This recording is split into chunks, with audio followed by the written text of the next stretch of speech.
Искусната и подобра екипа на Шкендија, откако на почетокот на средбата ги одбрани налетите на Брегалница, рутинирано со по еден гол во првото и второто полувреме, стигна до сигурна победа и нови 3 бода.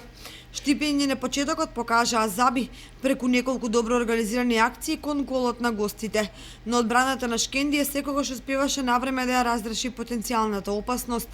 И како по непишано правило, кога иницијативата нема да се искористи со погодок, казната неизбежно стигнува.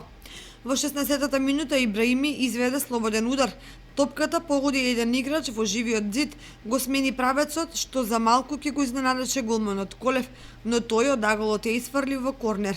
10 минути подоцна судијата досуди уште еден слободен удар за гостите, али ми стрелаше со удар со глава, но Колев ја одби топката, која удри во гредата и се одби во теренот. Гостите дојдоа во водство во 40-та минута, кога нафрлената топка од десната страна прво ја зафати бразилецот Жуниор. И во второто полувреме Шкендија беше поднамокна и подобра екипа и ја имаше иницијативата на теренот. По неколку пропуштени шанси и погодена греда во 74-та минута, брзиот Радевски биеше прецизно и го постави конечниот резултат на овој интересен надпревар.